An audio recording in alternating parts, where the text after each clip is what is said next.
farming, among others. Kitui leaders have demanded immediate arrest of Kitui Governor Ngilu over what they termed as incompetence, oppression of voters, impunity and ignorance of voters once in a demonstration. Led by Mwingi Central Member of Parliament Gideon Mulyungi, the leaders say they are disturbed as residents are suffering under Governor Ngilu's administration, which is majored on graft other than service delivery. Mulyungi stated that health services, especially in Mwingi Level 4 Hospital, have been paralyzed following unpaid July salaries, leading to doctor strike. Mulyungi claimed that Ngilu has taken advantage of division of revenue bill to hide behind it, whereas other governors have paid their workers. The legislator also noted that Kitui does not have free medical care, alleging that Kitui County the insurance cover is fake and money collected from it is deposited into a personal account either belonging to the governor or somebody close to the governor. The agencies kule Nairobi wale wanahusika na mambo ya wizi, mara moja waandamane wakuje washike hii mama waweke ndani. My name is Gideon Mulyungi, MP Mwingi Central. We are here today burying one of us in Mui Ward, who is the father of the MCA Kapolonsa from this area. We are very disturbed about what is happening in Kitui County because the governor, despite the division of the revenue bill, which has not gone through in parliament, the governor has taken advantage of the stalemate in the division of revenue bill to harass people of Kitui County. She has gone to sleep. Whereas other governors have looked for money elsewhere and they paid their workers, paid their doctors and everybody else, our governor is hiding behind the division of revenue bill and the fact that MCAs are not supporting her, complaining that MCAs are from Wiper and Wiper is not supporting her. We want to categorically say that the governor of Kitui County is not a Wiper member. Yes. She leads a minority government of NAC. Therefore, she has no business to talk about Wiper. Yes. If you want to talk about Wiper, talk about Tsunami.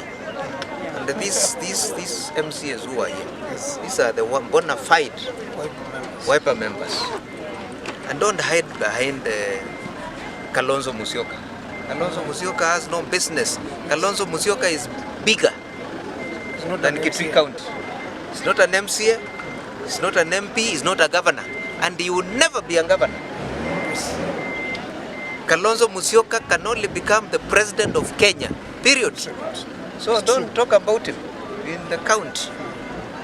So we know that our hospitals have closed. Mwingi Level 4 Hospital has shut its doors.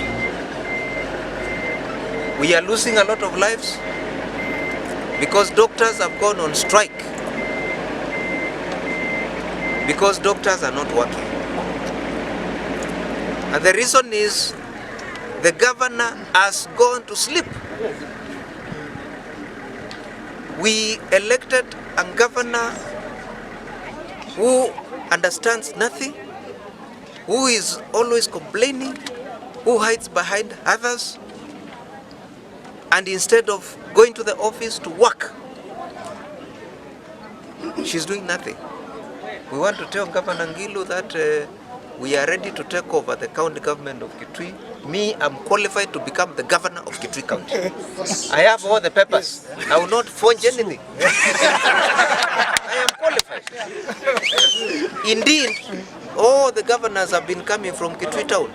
This time around, we want a governor from Mwingi, so that we can balance the equation. Yes. Yeah, we balance the equation. Therefore, our people in Mwingi are suffering because hospital has closed. We are losing a lot of lives. Yesterday I saw a mzee there who came there with woods all over. He does not have capacity to go anywhere. He does not have money. He was referred to Embu. He can't reach there because he doesn't have bus fare. And every time these people come to funerals and other functions, they are boasting about K-Chick. What is K-Chick? K-Chick is a cash cow. Yes. Yeah? To put money in people's pockets. We know there is no government lingo account for K-Chick. It is money which goes to somebody's pocket who cannot be any other than the governor or somebody close to the governor. And therefore K-Chick is fake. It is fake. It is a card which cannot help anybody. You go with it, unaandikiwa uende ukanunue ndawa. And they are not giving you that money. Unaandikiwa uende ukapigwe picha, scan. They do not give you money for that scan. Yet they are boasting that there is a free medication in Kitui County. Sorry, we are not fools. There is no free medication in Kitui County. Look for other people to cheat. Kwa watu wa Kitui, tunajua vizuri ya kwamba uongozi ambao tuko nao na hasa kiwango cha gavana kina faida yoyote kwa mwananchi wa kawaida. Tumeambiwa maneno ya manifesto, sijui manifesto ya chakula, manifesto ya maji, mambo mengi kuhusu manifesto. Lakini nafikiri serikali imebadilisha maneno ya manifesto, na kuna manifesto wameongeza ambao imebadilishwa ikakuja kama namba 1 ya ufisadi. Hiyo hawakutuambia, lakini wamegeuka hapa katikati. Manifesto yao namba 1 sasa imekuwa ni ufisadi. Ufisadi umekita mizizi sana hapa Kitui. Na vile vile ukiangalia the multi agency ambayo najua serikali imeunda, ile ambayo iko na watu wa kutoka kwa ofisi ya DPP, EACC, DCIO, hiyo multi agency tafadhali wakuje Kitui. Manake ile zile branch ambazo tuko nazo hapa za hizo agency asifanyi kazi kabisa. Na kwa kuangalia tu tumepoteza kiwango cha karibu bilioni 5 kwa sasa. Watu wetu hawana maji, watu wetu hawana barabara, watu wetu hawana chile kwa sababu pesa yote inaibwa na kuibwa. Hebu niseme hivi jambo moja. Itakuwa jambo la muhimu. It will be so important if we can have the multi-agency working as fast as you could.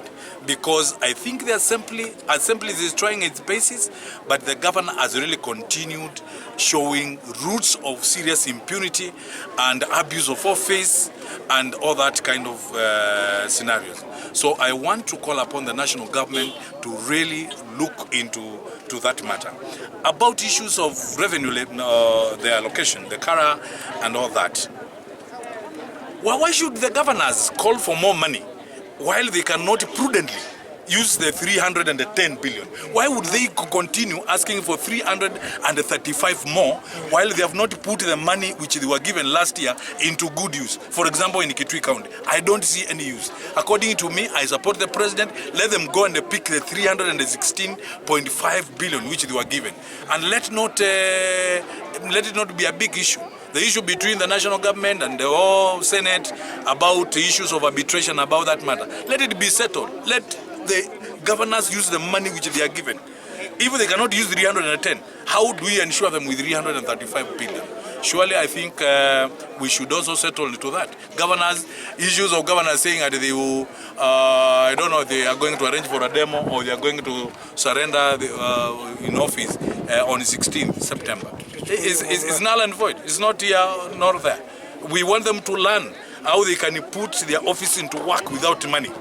Let them also learn. Senators don't have money, women rep don't have money, MCs don't have money. Are the governors more special in service of the people? Kindly, I think I want to rest my case, and they say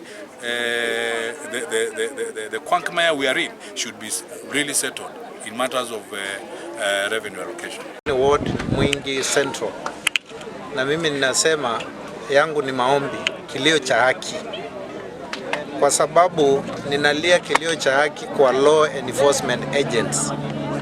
Katika Kenya tumekuwa tukiongea juu ya corruption and impunity. if you want to know the mother of corruption and impunity, come to Kitui. Because for the last 2 years, nothing has been done and there is no funds in Kitui. As we go for our races, the governor is ready employing a retired officer as the county secretary, who is not even from Kitui. As much as we don't want to talk about tribalism, but surely we need somebody who can understand the very pertinent issues of Kitui. Kitui has very unique problems. The other thing you find is that even the county CECM, Ministry of Finance, has resigned. She doesn't want to be jailed. We are waited for too long, yet the DCI, the anti-corruption, they're actually sleeping on their job. In fact, what we are realizing is that maybe the governor is using money to make sure she is not being arrested. We are even saddened by the fact that we are seeing her dining with big people like the national leaders, the Minister for Security, Internal Security, the leader of opposition, Honorable Raila, and such like people. So we just want to wonder, is she buying her freedom when she has done all the messes for Kitui? So we are crying to the national government to do something about the impunity and the corruption in Kitui. Otherwise, the people of Kitui might be forced to take a revolutionary action, because we can't go beyond where we are today. Reporting for the Kenya Digital News, my name is John Matavam.